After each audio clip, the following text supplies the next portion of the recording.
Սիրելի քույրերի եղբայրներ, Տիրոջ օրհնությունը լինի ամեն մեկիդ հետ ու նրա պահպանությունը ձեր ու ձեր ընտանիքների վրա։ Կուզեմ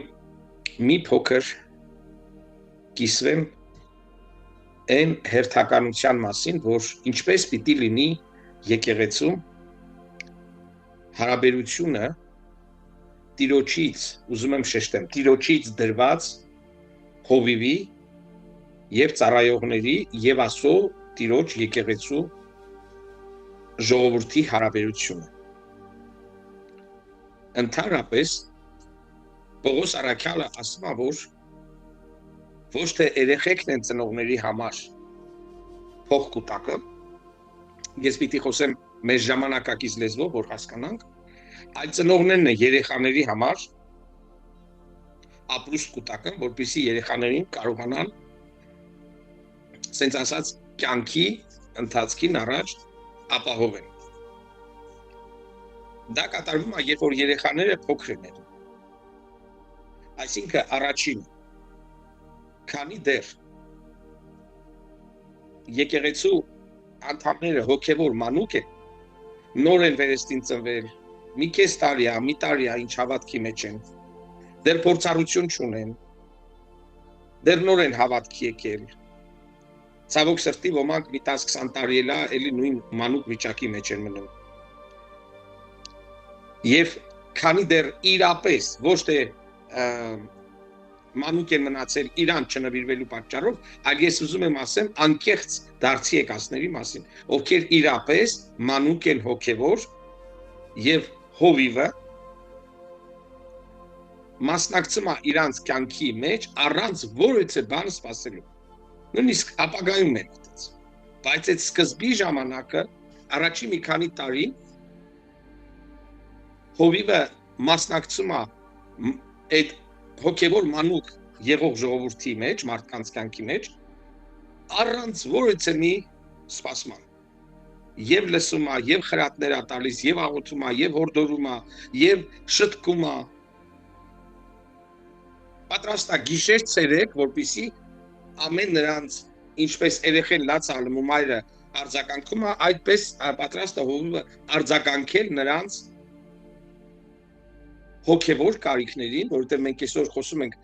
առաջի հերթին հոգևորի մասին, աղոթել նրանց համար, որպեսզի նրանք, որ նոր են դեռ չեն սովորել, ոչ աղոթել, ոչ բան, մասնակցի իրանց կյանքի մեջ։ Դա կատարվում է, երբ որ նրանք մանուկ վիճակի մեջ են։ Բայց մենք գիտենք, որ ինչպես նաև կյանքում, բայց նույնպես նաև եկեղեցում, երբ որ երեխեքը, դա երկրորդն է, երեխաները,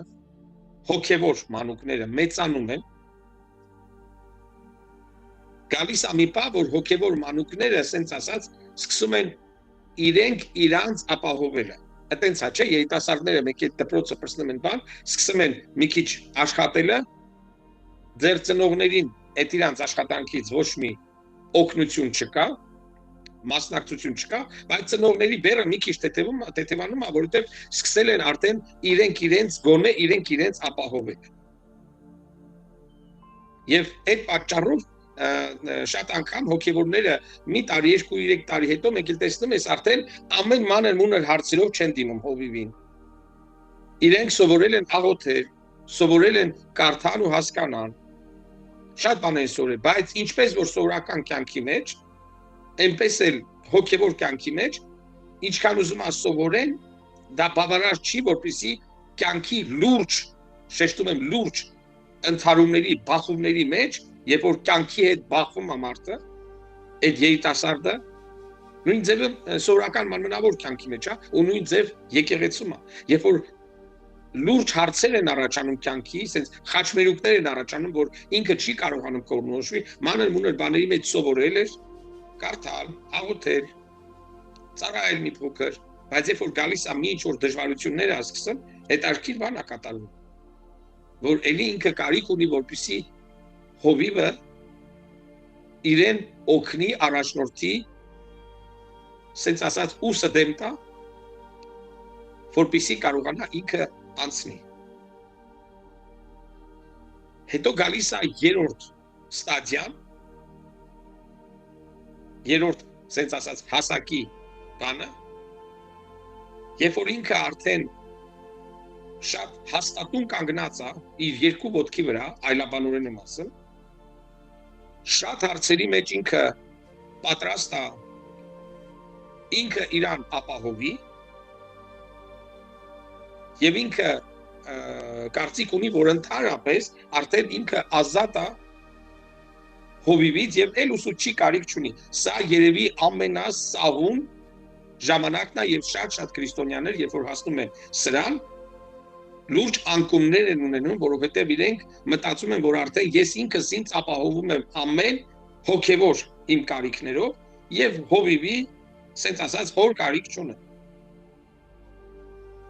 Ես էլ հավատում եմ, ես էլ աղոթում եմ, ինձ նոր բան իշտի սովորացնի եւ մտածում եմ, որ ինքը ամեն ինչ գիտի։ Եվ շատ անկումներ քրիստոնյաների մեջ կատարում է հենց այս ընթացքում։ Երբ որ մարդը առանձնանալով եւ այլևս խորհուրդներ չանելով ամեն մեկը իր որոշումը տիկայացնի, բայց ինչ բարի ու քաղցր բան է, երբ որ մարդու կյանքի մեջ կա մեկը, որ Աստծոց դրված է, որպեսզի ասած ասած խաչմերուկային ճակատագրական որոշումների մեջ խորհուրդներ տա ու դու էլ կարողանաս մարդն էլ կարողանա որոշումներ կայացնի եւ ճիշտ որոշում ունենա։ Այս երրորդ ստադիան է, որ ոմանք սահում են ու ընկնում։ Բայց փառք Աստծո, որ շատերն էլ սկսում են հասկանալը մի բան, որ ունենում են շնորհակալական սիրտ, գոհացող սիրտ եւ սկսում են մասնակցել իրենց հովիվի կյանքի մեջ ամեն բարիքով գրված է, որ ամեն բարիքով մասնակցի քո խրատողի նաստավնիկի ռուսեն կյանքի մեջ ամեն բարիքով կոնկրետ թվեր չի գրած, սահմաններ չի դրած, չի գրած 5%, 15% եւ այլն։ Պարզապես ամեն բարիքով քո ուժի չափով մասնակցի եւ երանելի են այն ծնողները, երբ որ իրենց որդիները երկրորդ սահմանը, երկրորդ կետը, որ ասեցի, որ իրենց են բավարարում, ծնողների բեռը մի քիչ թեթևանում է, հետո գալիս են երրորդին, երբ որ իրենք ոչ միայն իրենց են ապահովում, արդեն ունեն ավելով, կարող են օգնել իրենց ծնողներին եւ նույն բանը եկեղեցում է, երբ որ հոգեվոր մարդը հասնում է այն հոգեվոր վիճակում, ոչ թե մեծամտությունն է, հպարտությունն է, ամբարտավանությունն է մեծանում, այլ մեծանում է պատասխանատվության զգացմունքը եւ ինքը ասում է իմ հովիվս, իմ ծառայողս, իմ կյանքիս մեջ այսքան մասնակցություն արել, ես էլ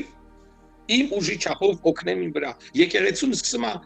հովիվի ծառայություններից, ասում է ինձ դուր ես այս ծառայությունը, ես օգնեմ քեզ։ Բերեսի ժվանը ես կազմակերպեմ, օգնեմ քեզ։ Դա ամենասովորական բաներն եմ ես ասում։ Եվ ինքը իր ունեցվածքի, իր տիրոջից ստացած օրհնությունների նյութականի մեջից իր հնարավորության չափով, ուզում եմ շեշտել, իր հնարավորության չափով սկսում է մասնակցել իր հովիվի կյանքի մեջ, դրանով ցույց տալով, որ ինքը շնորհակալ, այլ ոչ թե ապերախտ անձնավորություն է։ Ուզում եմ էլի շեշտել, դրանով ցույց է տալի, որ ինքը շնորհակալ, այլ ոչ թե ապերախտ անձնավորություն է, եւ այդ ձևով է, որ հովիվի միջոցով օրհնվում է։ Մենք շատ անգամ ուզում ենք օրհնություն ունենանք եւ հովիվի օրհնությունից ունենանք առանց մասնակցելու նրա կյանքի մեջ։ Դա այդպես չի լինում։ Հիշում եք Հակոբը ինչ ասավ։ Իսահակը կներեք, Իսահակը ինչ ասավ Եսավին ու Հակոբին։ Եսավին ասավ, գնա մի երջերու խփի, որսարա, բեր ուտեմ, շատատուր զգալի, որ սիրտս կարողանա օրհնի քեզ։ Էլի եմ շեշտում, որ սիրտս կարողանա օրհնի քեզ։ Գիտեք ինչ ելի քույր երեխաներ, պահանջելով, պարտադրելով օրինական Դու պարտավոր ես, դու կանչված այդ նույն բանն է, եթե երեխեն ծնողին ասի ծնել ես, իրավունք չունես չանես, դու պետք է անես։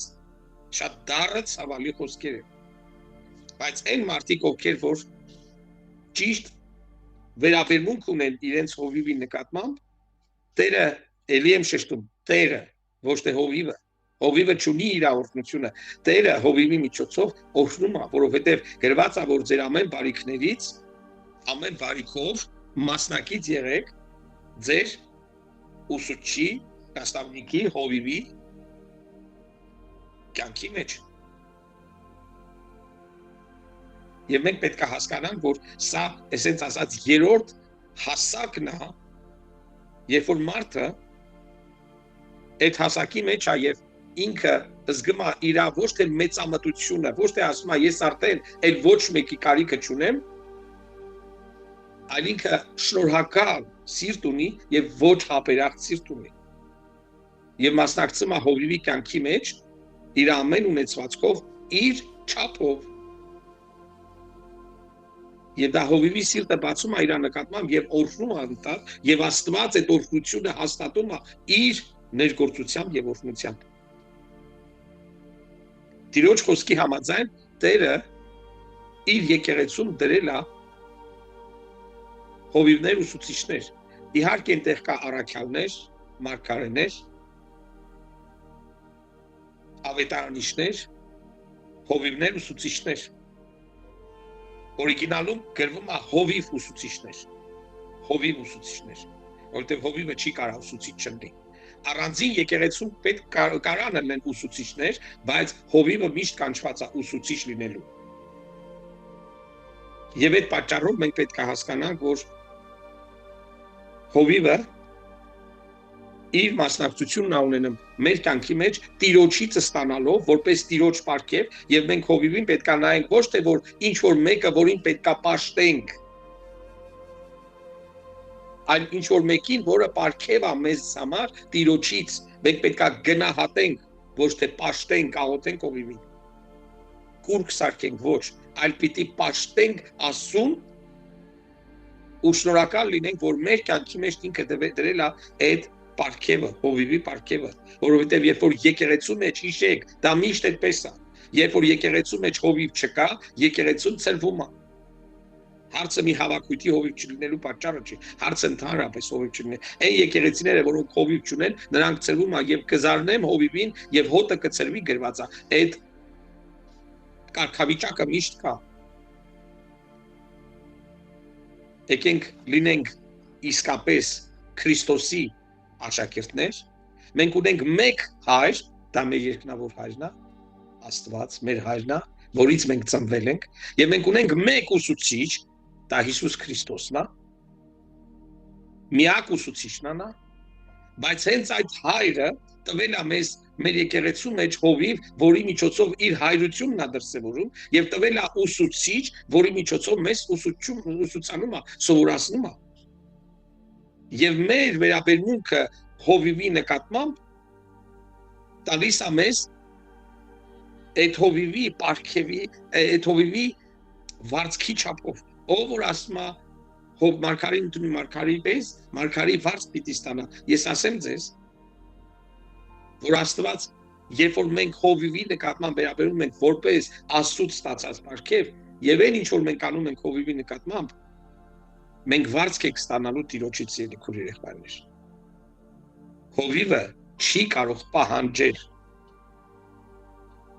որ իր նկատմամբ անեն այս կամ այն բաները։ Ամեն անհատ եկեղեցու մեջ, ես չեմ ասում այլ եկեղեցին, այլ ամեն անհատ եկեղեցու մեջ իր հոգևոր հասակի չափի համեմատ, իր հոգևոր հասակի չափի համեմատ, ամեն հոգևոր անհատ եկեղեցին պետք է ունենա ճիշտ հավասարակշռված վերաբերմունք հովիվի նկատմամբ։ Ընդունելով նրա հայրությունը եկեղեցը Քրիստոսով եւ ընդունելով նրա ուսուցչությունը Քրիստոսով, պաշտելով Հայր Աստծուն եւ Տեր Հիսուս Քրիստոսին որպես ուսուցիչ, բայց հարգելով, պատվելով եւ գնահատելով նրանից, մեր Աստծուց, մեր Հորից, մեր Տեր Հիսուս Քրիստոսից ստացած պարգևը, շնորհը, որ հովիվի միջոցով անում։ Հովիվը չի պահանջում։ Հովիվը ունի հովվապետ եւ նրան է ծառայում։ Մարդիկ կմասնակցեն իր կյանքի մեջ, թե չէ, հովիվը ծառայում է։ Պողոս առաքյալի կյանքի մեջ ոմանք մասնակցում էին, ոմանք ուրանում էին, ոմանք չէին մասնակցում, ոմանք մասնակցում էին եւ ոմանք հակառակվում էին, այն Ալեքսանդր Մեդնիկ, որ գրված է, հակառակվում էր եւ ասում է թողտերը հատուցել իրեն իր արածին համեմատ։ Երանի մենք հասկանանք, որ Աստված իր նկատմամբ վերաբերմունքը ընդունում է, երբ որ մենք հովիվին ճիշտ վերաբերմունք ենք ցույց տալիս։ Թողտերը առատապես օրհնի ամեն մեկիս սովորեցնի, ուզում եմ շեշտեմ, հավասարակշռված ճիշտ հասկանանք այն ամեն ինչ որ ասացի։ Տեր օրհնի ձեզ իմ սիրելի քույրեր եղբայրներ։